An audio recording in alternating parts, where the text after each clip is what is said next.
Morning, everyone. This is Malene and Sappho up on the mountain, which is probably a hill, and there's only nature. Oh, no, and a lot of electric cables that run for 70 kilometers from that little village all the way to the next big town up there. I'm not sure you can see them, but yeah. And in the beginning I was here, I thought, oh, that's annoying to look at, but I don't think that anymore. They provide electricity and we love our electricity. Without it, it would be a bit isolated to be here. So I kind of like it. And it's okay that it's out here in nature. What I wanted to talk about today was Ice Age. 10,000 years ago, all this was covered with ice. Now, I know that I walk at a pace, when I walk normally in the forest, at about 4 kilometers per hour. That means that every 15 minutes, I cover 1 kilometer. To that lake down there, for me, is 2 kilometers. So if I walk all the way there, and then half the length added to that, that's 3 kilometers.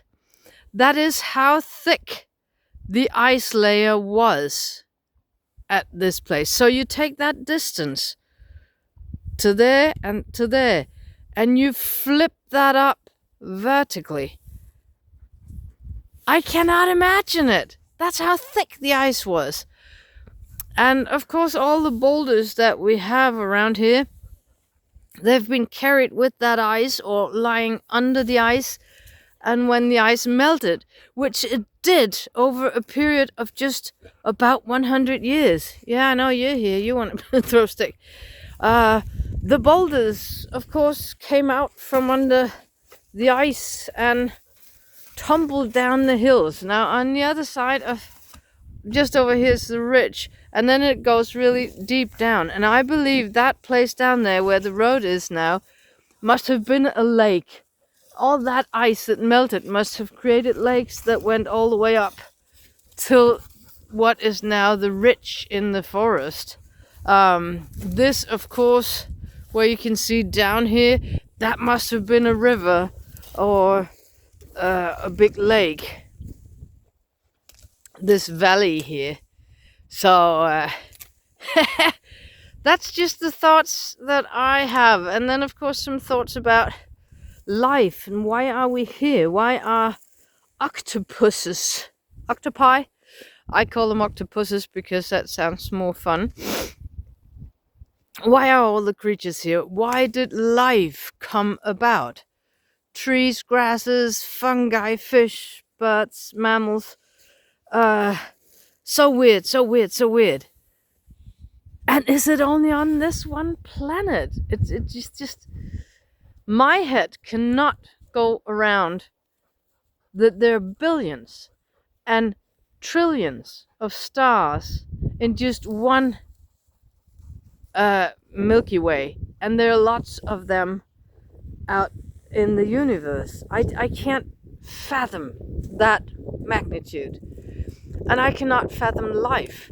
I can understand, or I can read the science behind it. I go that way. I don't believe that there's one mighty force, one God that created everything. I do not believe that. I cannot. And I cannot abide with the adoration of one person.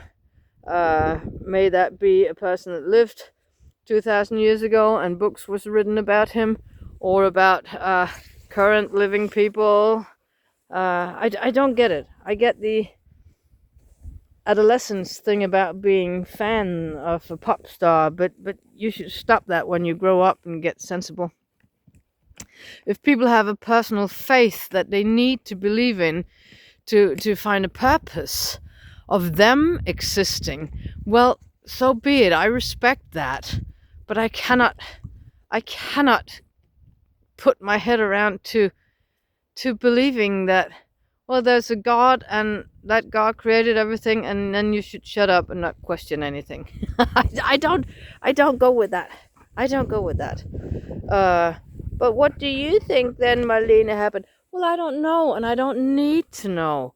I don't need answers to this miracle of life. I really don't. I'm not looking for it.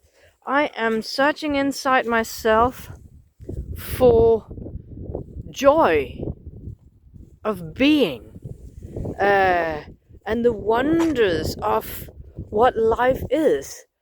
Is it only on this one planet? And the kind of life, just why is it so complicated? Why do we all organisms eat from other organisms? And okay, I'm just going to turn around and talk directly to you. All organisms eat from other organisms, and we discard something. Now, mammals, we eat things, living things, and we discard, we pee and poo, we all do that.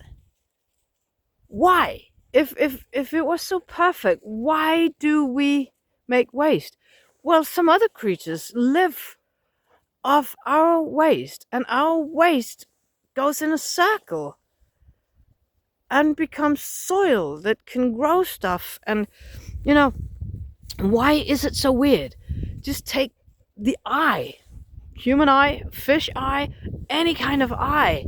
How complicated a mechanism is that?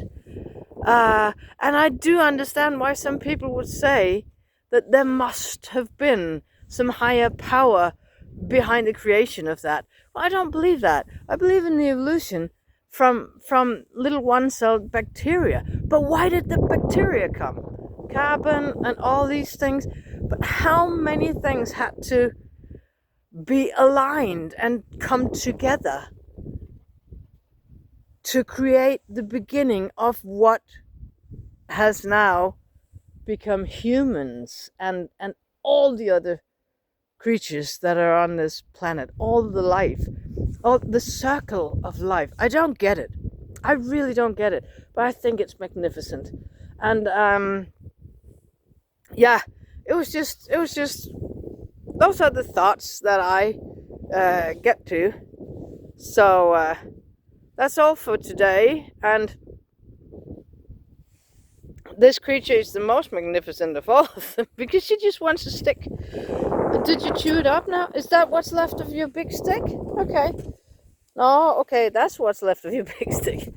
So we're gonna go out and enjoy life and nature and the thoughts of the magnitude of everything. And I hope you don't take offense, but I cannot believe in a simple solution as a God making it. I'm sorry, I cannot. Not the Christian God, not any other God. But I do understand why humans have had to think of existence in that way, because this is too magnificent to be explained. And I'm good with that. I don't need any explanations. I just love being out here. So, those thoughts, I'm gonna leave you. Hope you're having as beautiful a day as I am. See you on the next one, everyone. Bye bye.